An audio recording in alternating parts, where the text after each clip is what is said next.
another episode of the Trifactor podcast. Just two of us this evening. Today is the 22nd of February, Monday.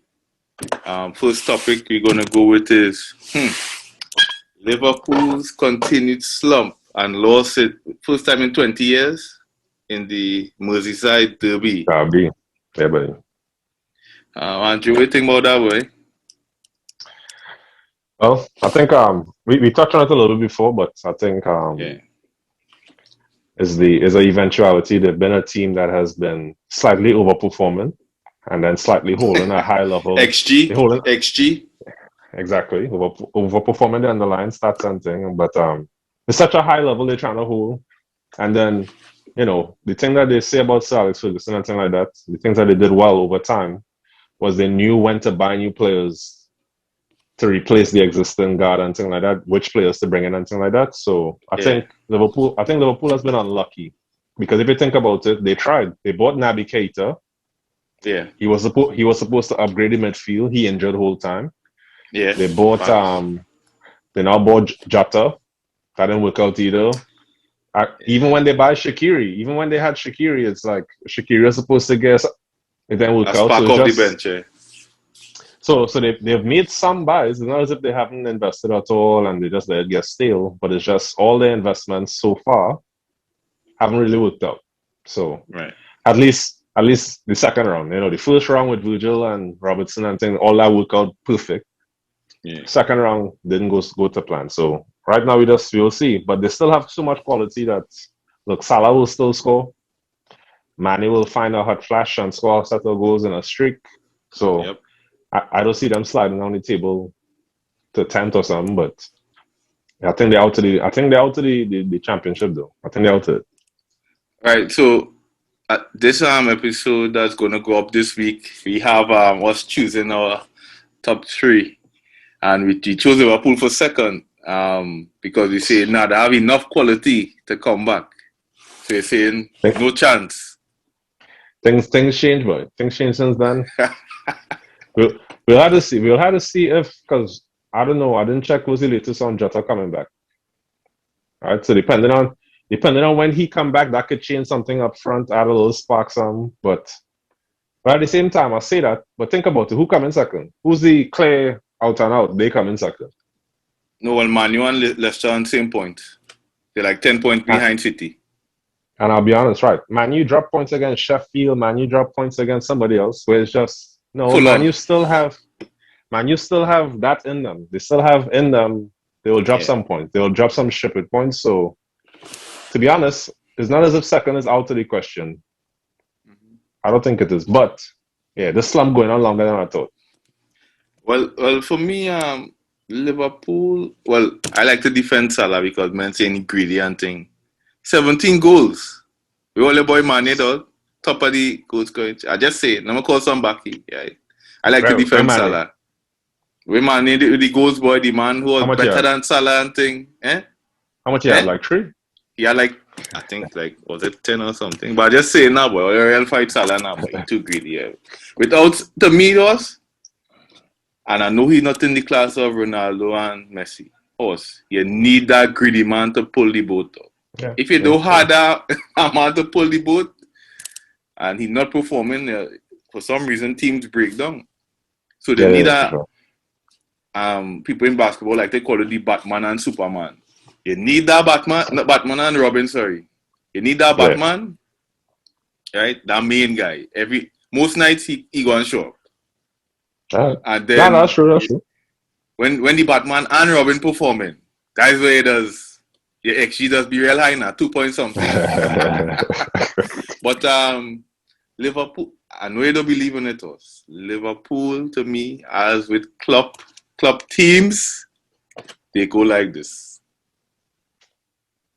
I know you don't believe in the cyclical nature of football or club teams, but I'm telling you, the burnout with his teams is real, horse. For some reason, men does just, they don't even plateau, They just go down. It's like, horse. Like, why they can't play anymore? Is it that people figure out the system? All I will say is if the transfers had clicked, Nah, Yeah. that wouldn't be the story. If Thiago didn't show up as people calling him idea man and all kind of thing. Come So on. if Thiago had show up, if Jota didn't get injured, I think Firmino was gonna start getting benched, or they would have changed the formation to a 4-2-3-1 or whatever. Right. So I think you could try to say it fits a narrative that they blown out, but dog, if you look at the individual things, it's small things didn't work out. Yeah, but I think. I believe I Thiago is world class to me, dog. Right? Getting man, he don't have the 6 months because of the banter culture, dog, and you like to see the former champions at least continue to finish strong. Like people saying, it's the worst title defense ever. But I mean, men have come far down after winning the league. But just saying, it's so much banter, dog. Man, all right, but Thiago hard luck. I think he'll have a great season next season.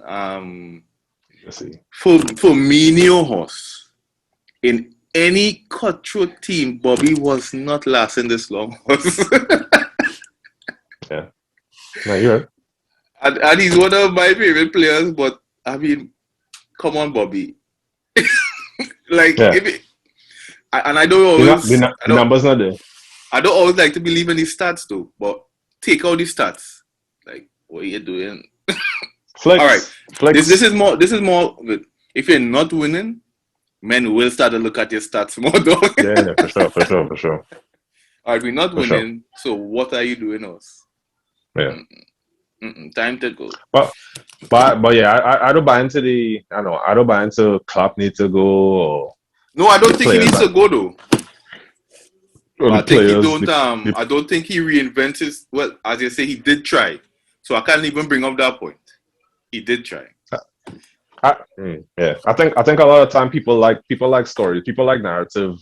That there's a trend, there's a pattern, sometimes football. If you're being honest, you look at the details and it's like, oh, there's actually small details didn't go in your favor. Right. So it's something that you think is Papi show from men like Pep and thing, but it's true talk. Pep Pep does Papi show, man, boy. He's Papi show, but he's be telling the truth at the same time. But yeah, you had to do game by game, and you had to get the details. You had to get the details right. Yes, right. It's Papi show talk, but it's true. Here's what I tell you: Pep does Papi show, man, us, right? In Germany, before he played Dortmund, Pep would say, Thomas Tuchel, he's so good. Listen, this guy, he's the greatest thing. Pop 6-0. Yeah. I see a man say on Twitter. There's this like a Nigerian fellow some else follow. He's beyond real shit, real banter. Yeah. So you say whenever Pep praise your team before a game, God bless you. Yes, he go on this, and I'm surprised we didn't get 6 there. We only get 1 after 5 minutes. But like, and after the game, that same 6-0, you say, listen, that Dortmund, we had to adjust. They played so good. I like, Pep, this is mama guy, and this is disrespectful, low key though. Disrespect. It's better just say we win and done than go through all this horse. They just hit no 6. After the Arsenal game, before the Arsenal game, you was like, listen, Mikel is so good. Next summer chair, Arsenal will win in the league, dog. Right? Yeah. After the game, listen. He said the same thing. He knows everything. He knows every opponent. He like horse Pep. Come on, you're doing the most. You're doing the most, dog. You don't have to do this.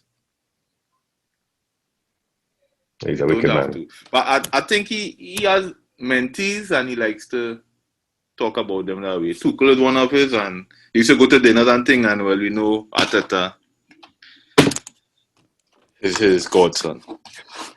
Yeah. In the next end of the table, boy. And he'll say it, He'll kind of say it, but not really say it, He'll say, well, Fulham go catch Newcastle, boy. And then he was I ain't think that'll be enough time. But I tweet, I don't know, maybe 3 weeks ago. I can't remember what the game is, but I watched some game with Fulham. I'm actually drinking the Fulham full game now because I watched them in like the second game or some of the season, and it was like real garbage. Right? Like when I saw them I think, if I remember correctly, the sequence, right? I think first game, they didn't play Mitrovic. And everybody thought Mitrovic was going to play. Everybody in Yeah. FPL circles. Yeah, for Everybody in sure. FPL circles For had sure. Mitrovic, right? Yep. So first game, he didn't play Mitrovic. Second game, he played Mitrovic, I think. And you're watching them play, and it's just like, oh, this is the worst team I've seen in the Premier League since our West Brom that get 10 and thing back in the day, right? Or Wigan or whatever. So I watched them play whoever it was the other day, 3 weeks ago. And I was like, you know what? This is the That was most West Ham. improved I team. think that was the West Ham game. It was the most improved team I ever see in any football season ever. Oh, The transformation from castring to pass to wiping teams off the field. They wipe teams off the field. It's just, all right, there's a typical problem I see with a lot of promoted English teams. yeah. Terrible strikers. The front line is always the worst strikers ever. So, Fulham problem right now. Brighton problem right now. Crystal Palace problem right now. Like all these teams struggling. Sheffield problem right. All these teams, they could play, they could defend, they could whatever in different situations. Yeah. Can't score no goals. Yeah. Right. So it seems like what's his name? Ademola Lookman. Yeah, Lukman could play. Your boy, you had him on your team once, Bobby Reed. Jamaica. I still have him. He's on my bench. Jamaica. But he's not one of the best guys. Aina, one of the defenders. Aina. They now buy a Nigerian named Major. Yeah, he scored the double against Everton. Yeah. This man, a man named Reed, something Reed in the midfield running whole game. I read here, man. It's like horse. Yeah. So how they looking now, to be honest, is so Newcastle and Crystal Palace. You can't forget Tete too, boy. The right back playing a hell good horse. Yeah. No. All of them. That team is impressive. And the fellow who used to be on the centre back is a young player from City. Another Nigerian fellow. Adebayo or something like that. Right? He say you don't want to go by that name. You want to go by Tosan or something. So whatever. So that whole team playing on a different level. Crystal Palace, Newcastle, and Burnley. If they're not careful, they're gonna get eat up real quick. Because I could see Fulham pulling out some results. I want to put my head on a block for them though, but they're only 3 points behind Newcastle. I'm telling you, Fulham gonna get some results in these games. Right? Who they playing next though? Let me see what they line up. They have a lead. I think they have a Leeds game coming. They have Palace. Easy. Tottenham. Not so easy. Liverpool. No. Their run is not easy. Listen to this run. Palace, Tottenham, Liverpool, City, Leeds, Villa. Come on. All right. So what will happen? April 3rd, God willing, we'll come back. So what will happen? So Crystal Palace, they're gonna dominate the game. Tottenham, they're gonna dominate that game. Nah. They're gonna dominate Tottenham game. All right, do you see? All right. Who you say? Liverpool. Liverpool will dominate that. And City will dominate. We'll see what happens with Leeds. Leeds can get beat. Nah. Leeds can't defend. Leeds like to play one-on-one defense whole game. I think this kind of team is where Fulham will get smart. I mean, to me, Bielsa is like a hit or miss, dog. Like either he run you off the park or like, because Fulham don't sit deeper, and those are the kind of teams that Leeds struggle against. Yeah. But we go see. I think Fulham gonna make it. I don't know who dropped it, but somebody dropped it. Newcastle, let them go ahead. Yeah. Let them go ahead. All right. Next topic. The next topic is your boy. Last time he said he was finished. He was finished. Jose is finished. Jose is finished. He's finished, and like he getting finished faster now, isn't it? So it was before. You know, everybody had the theory 3-year cycle. Yeah, for sure. All right, there's the 3-year cycle. Sure. Whatever, another pattern people want to read into. For sure. All right. So now this one he went from when he signed Of course, it could have been sweet up talk and thing, but when he signed, he talking about he liked this squad better than Manchester United squad that he had when he win Europa and thing, all kind of thing. To now we talking about he's just a coach and there's only so much a coach could do. And wow, all kind of thing. So I wouldn't consider Jose a coach either anyway. But go ahead. That's just semantics. So as usual, when he's always polarized. So Jose Mourinho is annoying. He's an annoying space to me now. So I used to be a fan when he was at Inter. Used to? Yeah. I'm not a fan. Ooh. All right. I used to be a fan when he I used to be a fan when he was at Inter. And even when he went to Real Madrid, what I liked was I was at that point in time anti-Barca. I was anti people who call anything other than total football anti-football. I was like, all right, so it's anti-football is the name of the game, right? So, but what I'll say now is right. I can't even be a fan. I can't even really say anything positive because it's just there's this annoying space that he occupies that is right. I'm now watching football to watch football, right? And everything to do with Jose Mourinho has so little to do with football. It's all what do you mean? Explain that. Yeah, so he has been such a terrible character that he's bring out the worst in every fan base. So you say he's toxic now? He's toxic for what he brings to the banter. So the banter around Jose Mourinho. The banter around Jose Mourinho is people who I don't even know what this man could have do you. How he hurt you so bad that you spend all your time. You're a fan, so you are a Lazio fan watching Serie A. Jose lose a game, you on Twitter mashing it up. Watch him, tick. Right. Manchester United fans who couldn't wait to see the back of him. They're loving it up and just look. Yeah. Watch all the football now, right? Yeah. So I said it last time. I can't wait to see the back of him in football. So I don't know what happened to him after Tottenham because he sat in this thing. Nobody's go against Levy and win. So Daniel Levy is not gonna indulge too much in this back and forth about he need more support or more money or whatever. Levy will bust his throat real quick. So yeah, but he has somebody's secret because he's not doing a good job. And anyway, Levy who does? Levy, he's not doing a great job. I mean, why Jose can't get 2 center backs though, or 1 center back? I ain't saying it's not his fault, but come on, Dyer. Sanchez was eating grass the other day. Come on, dog. So anybody could have seen that even before he signed, right? Even before Jose went, everybody could identify the center backs weak. I remember even when Vertonghen was there, Vertonghen and Alderweireld at the end, conceding all kind of stupid goals, real easy. They got real crappy real quick though. I don't know. Yeah. So fair enough, you could see it, but at the same time, Jose first season was the youth man. Was the youth man that was playing centre back? Tanganga. Where was Tanganga this season? He played 1 game. Last 2 games last 2 games. Where's Tanganga this season? So it's just there's things there are legitimate questions to be asked about how he has handled the quality of the squad. So all right, there's enough of the old talk and all the stuff off the field. The bottom line is he's a football manager. His job is to figure out how to get results out of his players. I'm not one that I don't really advocate for you have to improve players and all kind. No, find the system.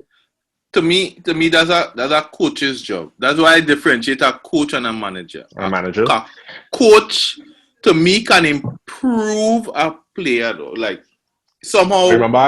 Remember my controversial take was I don't really find players as improver. Okay. You remember me saying that? Anyway. I remember it a little bit. Like with the Pepe take, where you're saying like Pepe, I don't think he would improve anymore. I don't think players has really improved too much. Like when you watch them. Anyway, we could get into that. But it's Yeah, you just get it. the coach. If you are the manager, Right. the bottom line is your job is to get men to follow you and win matches. If you Right. can't get men Yeah. to follow you, which is what so they say he toxic and things, so men don't want to follow him, and you can't get results. All right, what are you doing there? You out? So he's finished. Finished. So next for him is he going back to Portugal. He should some coach team there. Portugal's team, national team. Maybe next for him is a national team setup, get out of the limelight, out of the daily or the weekly limelight, something like that. Yeah, and he could comment on Spy in the midweek, on Sky in the midweek. And then he could he don't have to talk about getting players. He could only choose from his national team players, and he'll complain about clubs not releasing players in time and thing. Whatever. But I mean, with Sierra as a number 9, he could go far with Portugal, I think so. Sierra is like 36, dog. Sierra jumping higher than most men. It's time to let Sierra. Anyway, all right, that. Yeah, but I think with Jose, boy, I don't know what in his personality anytime things not going his way. Like I say, all right, he puts on a persona where he controls the narrative. Then when things not going his way, it seems like he lashes out, jumps outside the persona, and be like, well, it's not my fault now. Yeah. Like, dog, that's not the same thing as defending one player or attacking one. That one is you. Nah, that's not my fault. Is this man's fault or is this reason? Come on. Trust me, if you're interested, there's all kind of psychoanalysis on Jose and things, which is what? Which is what I don't like. Which is why I can't wait to see him get out of football, because there's so much time people spend. Because people vex, dog. People tired of this time. The man is a bad guy who keep winning. Like, that's the worst thing. So people have so been waiting for this moment. Since he stopped winning now. People have been waiting for this time the whole time. Right? So now there's so much analysis that's done about ting, and it's because he's a narcissist and it's this kind of So on the football, the man needs to be gone because he's not getting the results. Men obviously not following him. That's the job. So unlucky. Can't defend him this time. All right, player of the year. And EPL boy. In EPL. So 15 goals, 10 assists. This goes. So awards, there's always I think there's two trains of thought, where there's a focus on actual ability and capability. This player is capable of doing all these fantastic, spectacular things. And then you have, well, the numbers. Who's the player with the numbers? All right. So I don't really think there's much of a debate for who has the best mix of both this season. I think objectively speaking, Bruno has been the best player in the league because he's capable of some spectacular things: volley, best passes, deft passes, clinical things, are very talismanic, carrying the team on his shoulder, whatever. All of the hyperbolic things, all the words that you could use, he's capable of all of those things, and he has the numbers. So I think he's second on the charts for both goals and assists. Correct. I didn't go further into what his underlying stats look like and stuff like that. But I will not do that. But I mean, the bottom line is, like, anybody who being serious, it's all right. Manchester United even being second is because of him. Yeah. I don't care about this other Pogba narrative and he was player of the month. No, it was Bruno. It was Bruno time again. Crucial goals, crucial assists, crucial performances out of nowhere. Games where they were playing bad, like penalties. Penalties, right? Somebody had to score them, right? For sure. Because after Bruno, who's the next best player this year? No, going from the number. No, let me start from the numbers. So 15 goals, 10 assists, right? And then the next combined heights is probably Hurricane, 11 goals, 13 assists. Mm-hmm. Son, 13 goals, like 6 assists. Mm-hmm. And then DCL with 13 goals. And Salah with just 17 goals. Mm-hmm. You know, men will kill me if I say Salah is one of the best players this year because it's not looking that way. But the numbers really can't lie. 6 penalties, 17 goals. Anyway. Mm-hmm. In terms of how the league running, I think Bruno has been the most consistent. I was looking for a City man to put there, but like City as a team is great, but there has not been an outstanding individual performer. Like I thinking about it, I was going through everybody. Maybe Gundogan. Yeah. Gundogan. So 8 goals it's or 9 Gundogan goals. It's Gundogan and Ruben. Ruben Diaz has been an exceptional player this year. Yeah, he really has, and he has transformed that team, and he has made them, But solid. I wouldn't say so. I guess this is what I would say, right? Do I think without Ruben Diaz, City would not be first? I wouldn't say that because I think Laporte and Stones. Yes, we saw periods where Stones was struggling. 2 years, right? So, but Laporte showed himself to be just as world class and all the stuff as he was great before he got injured. So for me to say without Ruben Diaz they could have never, I don't think so. But I feel more than 90% certain that without Bruno, Manchester United would not be second. They're 5th or 6th. Or 10th. I wouldn't be like that. But even thinking about City's formation, like how Sterling holds wide, Bernardo, then Gundogan makes that run and later on, and Sterling is less effective because they just hold it wide, and he scored the goal weekend, but his numbers are deflated because the formation is like Gundogan is the man who making the third man run. Yeah. The false 9 man just occupying somebody. He ain't really getting no goals. It's like they sacrifice. They believe in Pep and they want to win, so they're sacrificing and they're getting the job done. Yeah. So for me, Bruno so far is player day. Yeah, I think so. So if it's not Bruno, is Ruben Diaz. Other than that, the fact that Liverpool hasn't performed well. Yeah, I don't think so. The other shout would be if they stopped getting injured and stuff, would be a Leicester player. Yeah, so sure. But not consistent enough though. Like Barnes, they do things spurts.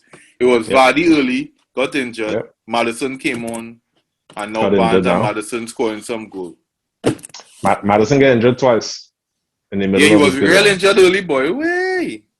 Anyway, Kill me in FPL a couple of times. Anyway, yeah. So players stopping. How do I say this? Players who are in the process of stopping or starting to stop Neil. How do I say it? You said it. You said it. Yeah, that one is So that one is obviously more nuanced. So yeah, I think every time we talk about racism, I will say my quote that will become a copyrighted quote for me. All right. You better copyright that. Let me hear it. All right. So I need to remind people. Reminder: the bar is not higher for Black people or people that are racialized or the minorities, whatever is the phrase you want to use for them, to be more nuanced and more understanding and more, just more measured in how they tackle and talk about racism and their actions and all this stuff. Because even in thinking about it like that, you're dehumanizing Black people. A Black person is allowed to have a knee-jerk reaction. A Black person is allowed to be selfish. A Black person is allowed to not put on the cap and think about all Black people everywhere and do what's in their best interest. Right. So there's this tendency, which is very racist, to be honest, where with the issue of race, the media wants to stick a microphone in a black person's face for a hot take, and then dissect what that person has to say for 10 weeks.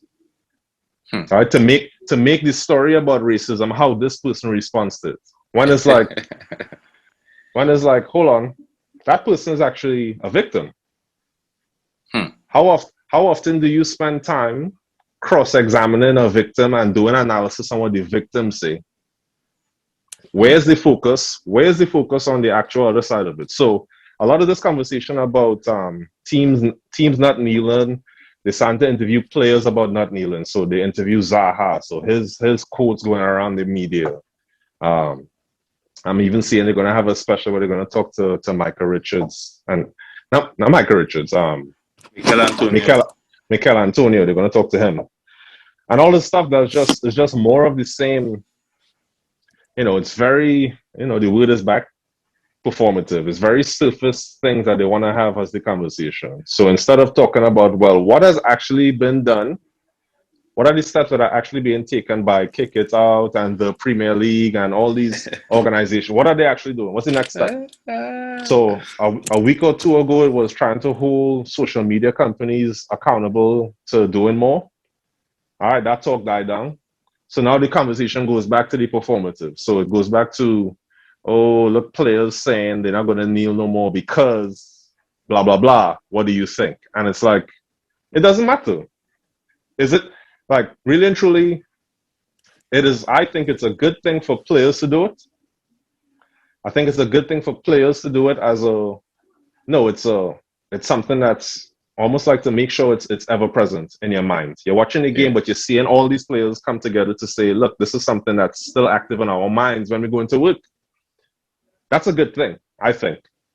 But are some black players, whatever players, allowed to say, I don't want to do it? Yeah, they are. They are. Yeah. Because they're human beings too that, okay, they don't have to carry the burden of solving racism as the victims.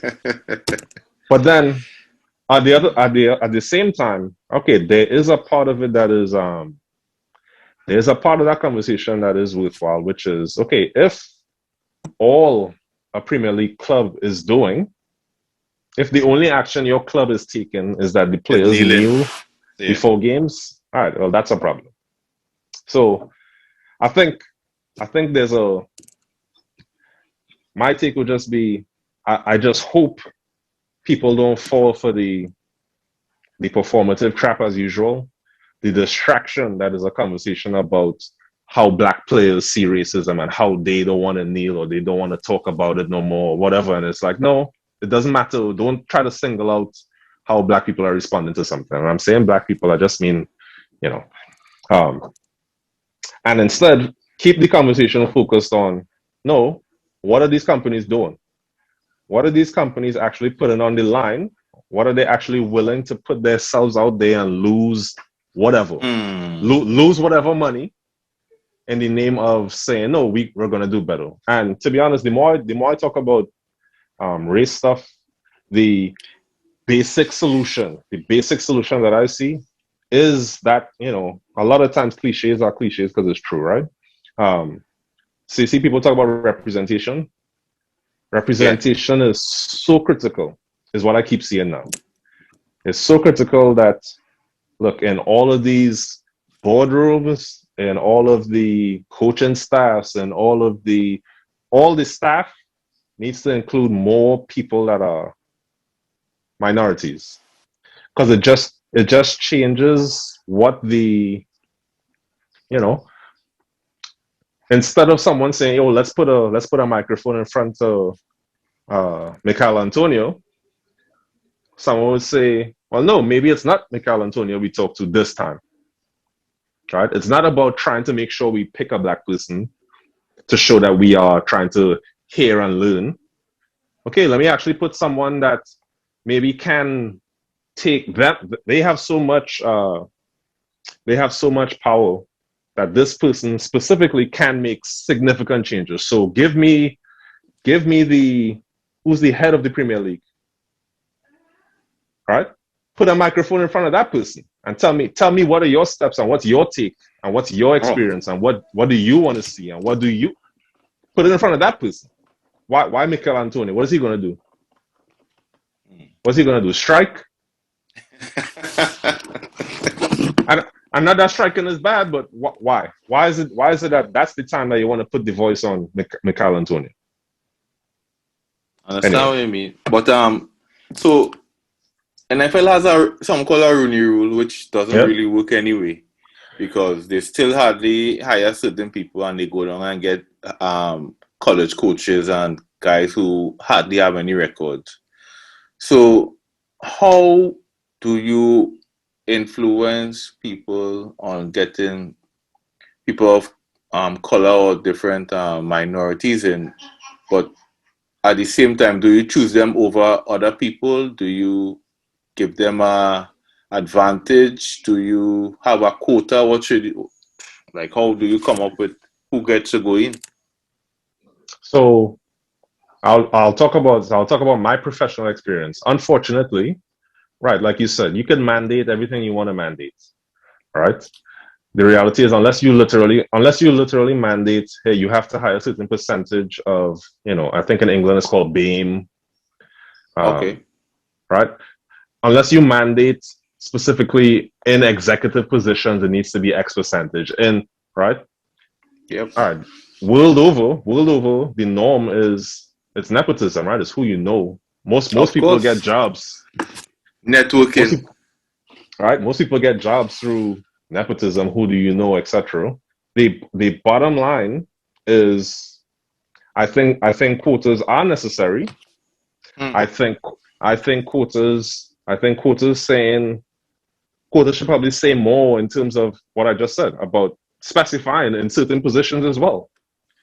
To where it just changes, the people, and I hate to say it, right? But I work in manufacturing.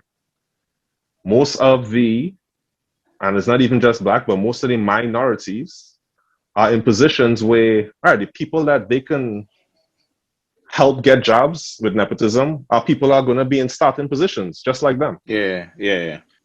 Meanwhile, the president of a company, the leadership of the company, who they know, they can get them into an engineering position. Yeah. Or a project manager position, right? Where it's just, and it's not, there's a part of that is, in fairness to all people, there's a part of that is it's human nature to try to get who you know and all this stuff. But yes, there needs to be something that's going to allow for, the person in that management position that's going to hire their cousin's friend, daughter, whatever, is a person that is black or Asian or Indian, or just so that it just changes. Okay, who are the types of people that are coming in through nepotism? And it's important. There's this idea, so you touched on it there a little bit, the idea that meritocracy matters, right? So you're hiring someone based on a quota more than someone that's qualified. Get real. Even in, get real. So most of people getting hired is nepotism. It's not merit. It's not merit in the first place. So why change the conversation? Networking. So why change all of a sudden as soon as you mention a quota on racialized people? Yeah. Now the conversation is about merit. Please. Yeah, I see what you're saying. Was Frank Lampard merit? He had all his badges. Was he merit? He almost get Derby is Pirlo merit? Promoted. Is Pirlo merit? Definitely merit. He had one day of under 21 coaching. But it's all this stuff where okay, you take away the race part of the conversation. No one is talking about merit and meritocracy, and that's what matters, and everyone works their way. So don't make it about that as soon as okay. I mean, clearly Pirlo is better than Sarri though. So if you have imagine if you put a quota and a person like Dwight, you'll get appointed to coach, right? It depends on where. It doesn't matter. So I'm saying a Premier League club, a Premier League club, right? Okay. Whatever. So he gets the job. Okay, he flop. Okay, is that different than Tim Sherwood? Tim Sherwood had a job. Alan Shearer. Alan Shearer had a job. Why does the bar for So if you get a shot, you better be the greatest black coach Have to ever. be the greatest, dog. Well, no, it There's this shouldn't guy be. named Chris Hutton. No, I mean you shouldn't be, but in sarcasm, like you have that. That's what you have to be. That's the reality of how the conversation is so disingenuous and dishonest. Like you can't fail. You can't fail. Otherwise, it'll be like, you see, we tried. Yep, exactly. So it sets it up. It sets it up as if we can't just be average. We can't just be an average person doing a good job. Can't be. Not if Better be the anybody best. else not if you wanna say anybody else could come in looking like you. So one more time. The bar is not high for us to be nuanced and measured in how we talk about race. I saw you put a little DJ Khaled gif. So the goalpost moving. It moves. You know it moves. It does. It just does. For sure. So, Milan Derby. Your old stomping grounds. You went and see the Derby live, man? No, so the Derby? I saw the Derby d'Italia. So right. Inter Juve. Inter Juve. I saw that live. So I still haven't your boy watched the Lukaku. I still haven't watched the full game. I watched the highlights. Yeah. So more on race. Yeah. More on race. Lukaku is a victim of the same thing. Lukaku doesn't ask for all this scrutiny. The man's just trying to be himself. All right. He's trying to be himself. He's doing good numbers. So now here comes the scrutiny and the over scrutiny. So now there's people that want to make him into Messi because his numbers, he's better than Ronaldo or whatever. And then you have the people, trust me, go look for it. And then you have the people on the other side that want to say he's the most overrated player ever. Okay, right, whatever. So, listen, Lukaku is still a player. I've watched them. I've watched them enough. I give players I try to give players 5 chances, 5 earnest chances. I'll watch a full game of you. I'll watch an easy game. So I'll watch a game where you're supposed to, it's a dead rubber game you're supposed to smash. I'll watch a hard game, a big game, and see whatever, right? Yeah. I've given Lukaku many chances. There's one game that Lukaku impressed the hell out of me. And that was when he was playing for Everton against Chelsea. I was going to say that as a joke. Right? As the one game he impressed me. But even in that impressive performance, no, he's still, just like any player, he has strengths and weaknesses. Yeah. All right. Lukaku is a player, needs to have space to run into. Yep. That's where he's most dangerous. He needs to have space to run into, or he is and sometimes the striker, you either attack the post or you stand back. Yeah. All right. The stand back positions, he's very good at that too. All right. That's the 2 things he is excellent at. He is terrible with that first touch. He is absolutely terrible with that first touch. He always either over touches it or under touches. Always. He's terrible. And then his general movement. So his general movement. So what's his name? So Cavani. What people give Cavani praise for now because they're seeing him for the first time now because they're now watching him in EPL, right? So the movement that Cavani does, where a striker, sometimes you have to make the unselfish run, where it's not for you to get the ball. Yeah. You just you're shifting the opponent around. Lukaku does not do that at all. Yeah. At least, all right, I haven't been watching Inter this season. So that comment I just made is based on anything without watching Inter this season. That's the Lukaku I know. Right? Okay. So apparently he had this best performance in the derby. I watched the highlights. I saw some of the things I'm talking about, somebody bad, and then I saw somebody good. He ran into space and finished and all this stuff, right? So then I asked my brother, who's diehard Inter fan, and he said, nah, still pretty garbage, right? So, but it's hey. But again, I don't want to over scrutinize the black man, right? Because all players have strengths and weakness. No matter how good they are, they have weaknesses. So I don't want to over scrutinize him on his weaknesses. That makes him not XYZ. But okay, there's a part of I'm happy to see him scoring the goals, making the numbers. I'm happy to see Conte ball is working out with him. Right? So Conte ball is counter-attacking. It's counter-attacking. And it's 3-5-2 or I really 3-4-3, like, whatever. I've always liked how vertical Conte ball is. Yeah. So even though they're counter-attacking and they're hitting straight forward for a layoff and knock, all right, whatever, right? So I like to see that I like that it's working out for him. But I am under I'm under no illusions as to what I'm going to see when I watch games with him, man. I'm going to see that he's going to miss 4-5 chances in a game. One-on-one. I'm going to see that he missed touches Miskick and the blah, ball. blah, blah. Is he miskick? He can miskick that ball, boy. But then I'm also going to see, no, he gets the ball in space and terrorizes whoever that defender is. Because he's a strong runner and he's strong. He's a good runner. He's actually an intelligent footballer as well. Like I said, they stop change their pace. They stop to get space, like they pull back to get space. He actually does that very, very intelligently. So I don't want to call him a pace and power player. He's not a pace and power player only. But right, he has the other side. So, but good to see it, man. So now, you know, him and Zlatan had their beef earlier this season. So in this one, he come out on top. So it's good to see. Love to see it.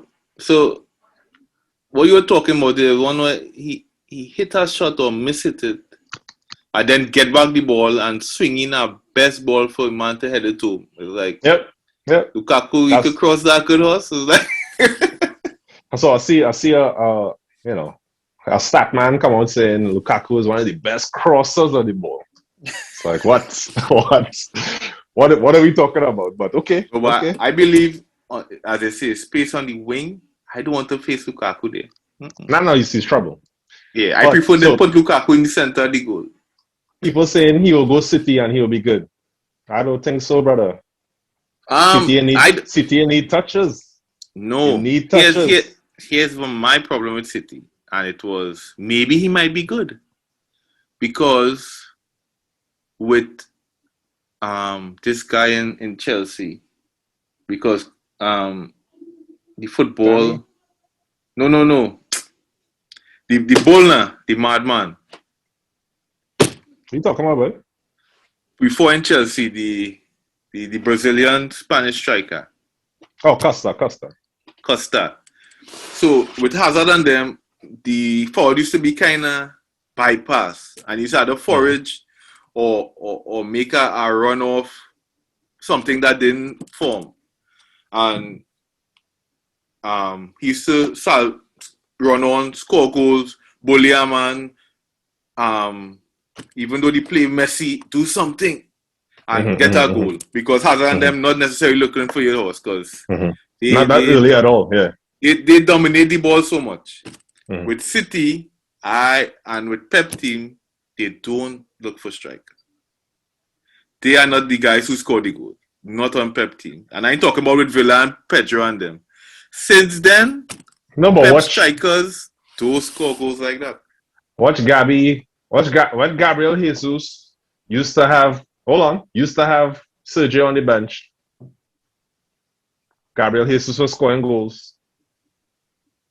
And what about now? All right, he is struggling right now. Pep, in my opinion, with the false nine, you have to drop for a man to make a run through the middle. No, I understand. so this season he has to change things because Gabriel Jesus wasn't scoring goals. Here's the reason why. All right, let me hear this. Pep didn't like Sane. Sane used to be so direct that by the time where he end up, all he had to do was stop the team, dog. He was just so direct. Sterling is not that kind of player. Used to be. Run down the wing and cross it in. He used to be very direct. Take on man, whole day. I mean, I understand what you mean though. It used to be like David Villa and them. David Villa them created, and then by the time they reach in the middle, cut it back and Sterling take a touch finish. That's where he was scoring real goals. One touch finish. Because anytime he had to do more, it's like us. I'm with you. But that's why I think Pep's team, the striker, to me, they don't look for strikers. Football never look like that. They're looking for. I just don't think so. I don't agree with you, brother. That's all Because right. if you look at Barca? if you look at Aguero, I'm sticking to the City. Look at Okay. City. Aguero goals, right? What I think is more characterized by I think you're right halfway with right. The team is the midfield is advancing the ball, Yeah. right? But what that means is right is in that last 10 Two. yards. Yeah. That last 10 yards, they're trying to hit a slick pass, a slick through ball where you have to have a good first touch and a quick little feint, a quick little whatever, and get your shot off. And that's where Kuhn does be killing man, right? Kevin De Bruyne and them hold the ball, and then here's this last yard pass. Here's this touch, boom, bullet. Can Lukaku do that? But here's, like I say, the Kuhn and the Sanes, Pep faced them out. He don't like that ball. He don't like that football. He tried to phase out Kuhn, but you realize, nah, I make a mistake. So you bring back Kuhn and start praising a Sergio whole day. No, but he don't even get to play. Because he injured now. No, he was on the bench. Nah, you forget. So for the last 3 games, Kuhn was on the bench. He has been injured. Play the guy. You'll see. All so right, we'll see. When he first by Gabriel Jesus. Right, Gabriel Jesus was playing the way Pep wanted. More running down men and thing, not just waiting in the final third for the pass, whatever. Okay. So Gabriel Jesus was scoring at that time because City just make like beaucoup chances, right? Just chances whole game. Yeah. All right, so he's scoring goals, everything nice. Okay. Once he's a young player, so once he starts showing the dip of a young player, he bring in Kuhn, and Kuhn reminds him, I'm still Kuhn Aguero. Right? For 2 seasons, 3 seasons, he scored double, like 20. Of course. With Pep. Very Pep. Underrated. With Pep, but it's with the same sort of, is this, these men carrying the ball so far that you're not getting you getting an early through ball like Lukaku like. You're getting a late through ball. You're getting a best ball. Very late through ball. Like you're getting a best ball 5 deep yards. into the box. Right? All kind of things. So anyway, I can't see the Lukaku move. People rating it up. I don't know. I can't see it. But I've been wrong before. I mean, men say Pep improved Sterling, so you go see. All right, let me talk about improving players for 5 minutes there. Yeah, go ahead. So, I don't know. I'm of the opinion that I don't think coaches does improve what a player can do. Mm-hmm. But I think what a good coach figures out how to do is, well, what's the best... Coach or manager was the same thing. Sorry to interject. I think I'm talking more manager. Right, go ahead. I think the manager figures out the best way to use the player skill set.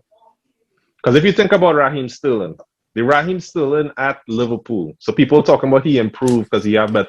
I think people is mix up two things. People is look at your numbers improve and say that means that you have improved. Right? Is it? Wait. All right, go ahead. Is it not the same thing? No. Because if you think about it, Sterling went from a Liverpool team. Remember that Liverpool team he was on was very reliant on the fouls, just making things happen. I no disrespect to Brendan Rodgers and thing, but that team wasn't that good. That team overall wasn't that good. Don't get me wrong, Stevie G was still there and thing, but that was Sterling, Suarez, and Sturridge, right? Yeah, but it had Coutinho. It had. Don't hate on the. Hold. All right, now we don't go on that road now. Go ahead. Go ahead.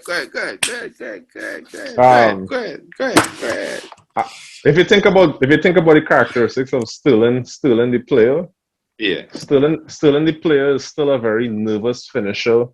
Sterling the player is still Sterling is not the man you want. You have your scenario World Cup final, last 5 minutes, 1-on-1. Who you want? Sterling is not Sterling. That's why Harry Kane passed him. Most likely, right? But he's still that player.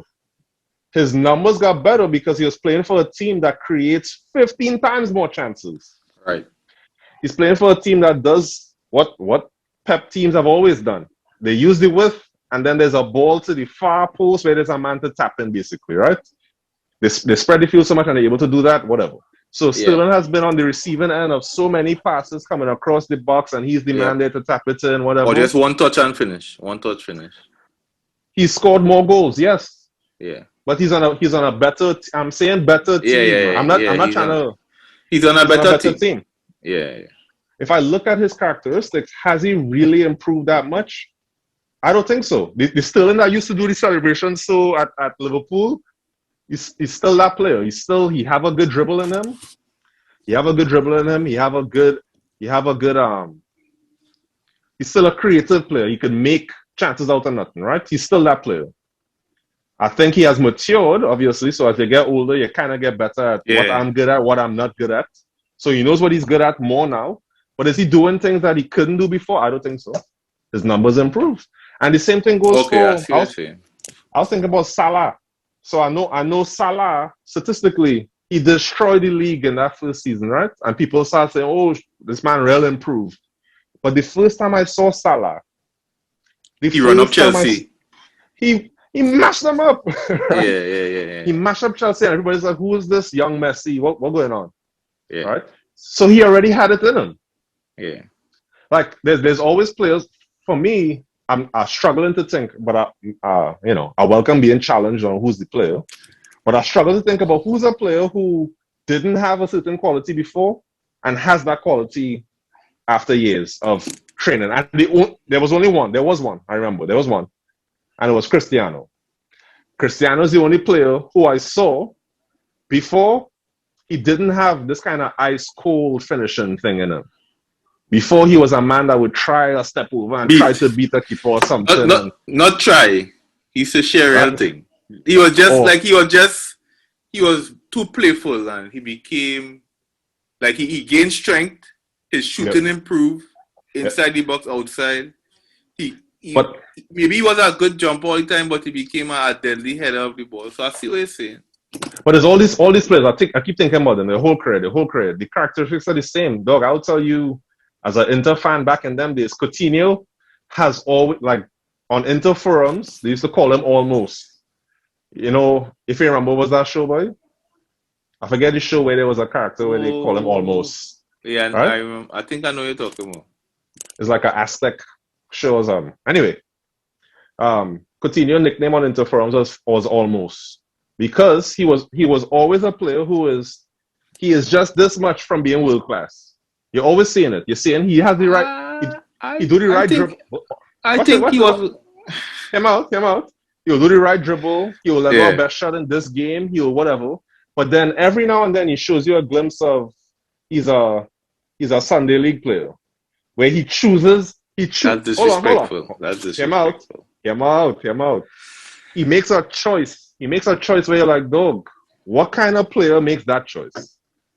What kind of player in this situation chooses to shoot that ball? He's Brazilian. When you know you can't score. What kind of player chooses to make that dribble run in this situation? He's a Brazilian. Almost. And I hate to say it, I don't want to do a premature post-mortem or whatever on his career. But I think his Barcelona move is showing the worst of him. Where when you watch him play, he tries too hard. That's his problem. His problem is he tries too hard he wants to be the man. He wants to be the one that's going to turn up this thing. Barcelona was not the ideal place to be. Barcelona, nobody... Come on. Understood. I'm not disagreeing with that. But you look at what are the things... If you look at, okay, what are the things that you could hold him accountable for with how this move hasn't worked out? And he's been given chances to play, and you watch him play. After being thrown away and then come back, mentally that hard to come back from. Anyway, but that's the point I'm saying is just I other than Cristiano, I struggle to think of players who, when I look at them as they were young players, that they, if you was to think about their characteristics in like a football game or something, their characteristics, has it changed? I don't think so. They mature, and they kind of, their game gets more concise into what they do, but Same characteristics, I think. I'm trying to think of one, but just to defend Coutinho a little bit, I think that Coutinho just before he left to go back, I think he was world class. I think that Coutinho was every match just Benetton, pating off the bar. So why they win nothing, man? They were close, but no almost. Why they win nothing, boy? I didn't want to agree with it, but I guess I'll have to. Why they didn't win nothing, boy? Because when the time came, the man chose to be the superstar.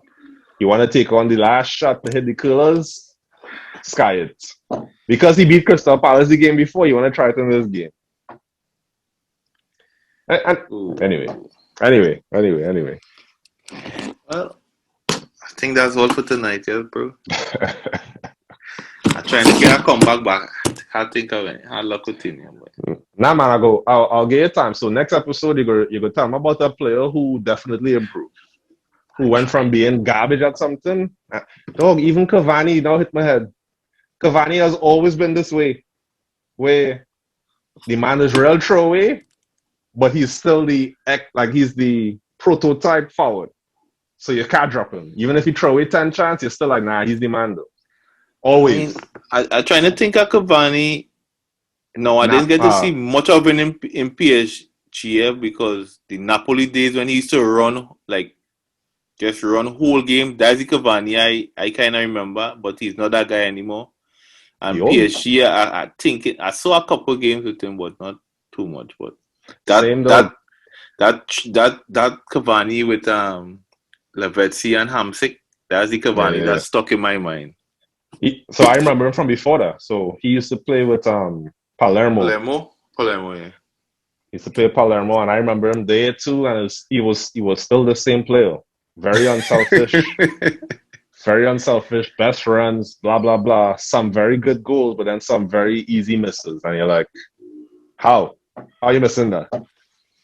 But then here he comes back, crucial. So I don't know. I'll keep thinking about which player, other than Cristiano, genuinely improved on a trait. You know, like a stat that you would lay out. You know, all Barca fans gonna hate you for that, so for saying that. You know, it is what Messi never improved nowhere. That what you're saying? Messi was always better. Ronaldo better than Messi. That what you're saying? That's what I'm saying. That's the next one. I can't wait to see the back of. And next, the Ronaldo Messi. Is there football after them? That should be an edit for the video. Is there football after them? Messi and in City and Ronaldo in Man U. That would just make it unbearable, look. You don't want to see that? I'll be good. Good little swan song. That'll be unbearable, host. That will be. Imagine Barcelona supporting City. Yeah, that would be ridiculous. I can't do that. Actually, change your mind. I don't see that at all, huh? I didn't realize how bad Manchester United fans were too, though. So all these years of them not winning, they get quiet now. So I didn't know how bad it was. These men had a sniff for being number one, and they come out everywhere and they're talking. Next thing you know, men talking about Wan-Bissaka is one of the best right backs in the. You don't like him? No, the man cannot attack. This is not the days of just the defending. Listen, to me, we need balance. If Luke Shaw was good, he'd be perfect for that system. If Luke Shaw was good, AWB being defensive would be perfect. Yeah, perfect. Yeah, balance. I can see that. Balance would be good. I can see that. Hard luck. Luke Shaw ain't good. Anyway, dog. You get better this year. Wait, so you get better? That guy, Luke Shaw improve? No. The qualities are the same. Is it Luke Shaw improving? Well, what I meant by that is he was in terrible form on the Jose. So his form. Because the quality, it's not like if he's doing something he couldn't do before. It's not like if all of a sudden he could hit men fan where he couldn't fan before or something. It's not, he didn't change his game. He just think of somebody, but I think anything. Yeah. It's like how in 2011, you arrow up and thing. Yeah. So it's like he arrow up now. He arrow up this season. Cool dog. Alright. Well, this was good. I was thinking, let me